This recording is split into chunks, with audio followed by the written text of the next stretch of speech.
पूरी दुनिया की सबसे ओल्डेस्ट माउंटेन रेंजेस में से एक अरावली हिल्स अब खत्म होने वाली है। लगभग 2 बिलियन ईयर से भी ज्यादा पुरानी ये माउंटेन रेंजेस भारत के 4 स्टेट दिल्ली, हरियाणा, राजस्थान से होकर गुजरात तक जाती है। लेकिन ऐसा क्या हुआ जो इतनी इंपॉर्टेंट माउंटेन रेंजेस पर अब खतरा मंडरा रहा है, और अगर अरावली खत्म हो गई तो इससे फ्यूचर में क्या क्या इम्पैक्ट होने वाले हैं, चलिए जानते हैं।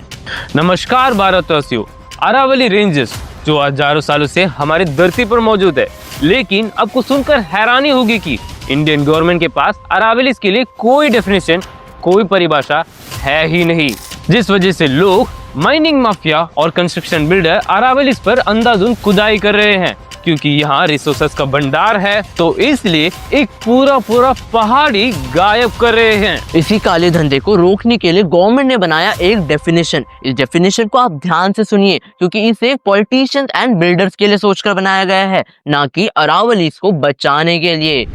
वर्टिकली जितने पहाड़ आसपास की जमीन से 100 मीटर ऊंचे होंगे सिर्फ वो ही अरावली कहलाएंगे, और हॉरिजॉन्टली 2 पहाड़ जिनके बीच का डिस्टेंस 500 मीटर्स का होगा उन्हें अरावली रेंजेस में कंसिडर किया जाएगा। इससे आपके दिमाग में आ रहा होगा ना कि जो पहाड़ 99 मीटर्स का है उसका क्या। इससे आप सोच ही सकते हैं कि गवर्नमेंट चाहती ही है कि अरावली माइनिंग माफिया और बिल्डर्स के हाथों में खत्म हो जाए। लेकिन ये अरावली रेंजेस क्यों ही इतने इम्पोर्टेंट है जो इसे बचाने के लिए पूरा राजस्थान सड़कों पर उतर आया, और क्यों हर कंटेंट क्रिएटर अरावली पर अपनी वीडियो बना रहा है, चलिए जानते हैं। अगर अरावली खत्म हो गई तो इससे फ्यूचर में क्या क्या इम्पैक्ट होने वाले हैं। थार डेजर्टिफिकेशन। अरावली थार रेगिस्तान को नॉर्थ इंडिया में फैलने से रोकती है। इसके वेस्ट साइड में थार है और इसके ईस्ट साइड में Delhi, eastern Rajasthan and UP. ये रेंजेस एक नेचुरल बैरियर का काम करती है, जिससे हवा के साथ रेत दिल्ली तक नहीं पहुंचता। Second, severe water crisis.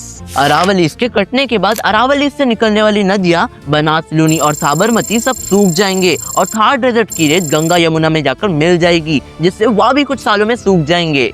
और अरावली जो पहले दिल्ली, हरियाणा और राजस्थान के लिए ग्राउंड वाटर रिचार्ज करती थी, वह अब नहीं कर पाएगी, और पेड़ों के कटने के बाद नॉर्थ इंडिया और भी ज्यादा गर्म हो जाएगा, जिस वजह से लॉन्गर हीट वेव्स झेलने पड़ेंगे। Third, increase of air pollution. जैसे हमने आपको बताया कि अरावली एक नेचुरल बैरियर की तरह काम करती है, जिसके कटने के बाद dust particles Delhi, Haryana, UP तक पहुंच जाएगी, जिससे AQI हमेशा के लिए बढ़ जाएगी। Fourth, loss of biodiversity. Aravalli घर है हजारों लाखों animals, birds and plant species का, लेकिन पेड़ों के कट जाने के बाद उनका पूरा घर ही छिन जाएगा। देन वो शिकार के लिए रोड्स पर आएंगे और उनका सामना हमसे होगा। देन या तो वो मरेंगे या फिर। Fifth, soil erosion. पहले जो पेड़ मिट्टी को पकड़ कर रखती थी, लेकिन पेड़ों के कटने के बाद वो सारी सॉइल इरोड होकर नीचे आ जाएगी। इससे फर्टाइल लैंड खत्म हो जाएगी और एग्रीकल्चर एक्टिविटीज ठप पड़ जाएगी।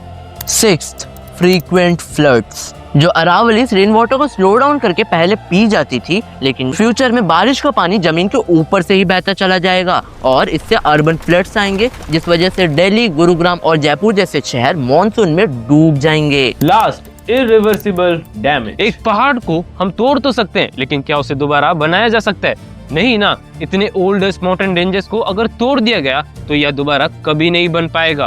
पूरे इंडिया में इतने प्रोटेस्ट होने के बाद सुप्रीम कोर्ट ने यह फैसला लिया है कि अरावली हिल्स के लिए एक नई कमेटी बनाई जाएगी, जिसमें हर फील्ड के एक्सपर्ट्स होंगे, और वह यह बात को सुनिश्चित करेंगे कि अरावली को प्रोटेक्ट किया जा सके। देखते हैं क्या होता है, लेकिन हमें तो यही लगता है कि अरावली को तोड़ना कोई डेवलपमेंट नहीं है, बल्कि ये स्लोली हमारे नॉर्थ इंडिया को मारने के बराबर है। आपकी क्या राय है इस पूरे मामले को लेकर? हमें कमेंट करें। और अगर आप जानना चाहते हो कि इंडिया के वे कौन से रीजन्स है जो सी लेवल राइज की वजह से फ्यूचर में डिसअपियर होने वाले हैं, यहाँ आप क्लिक करके वीडियो देख सकते हैं।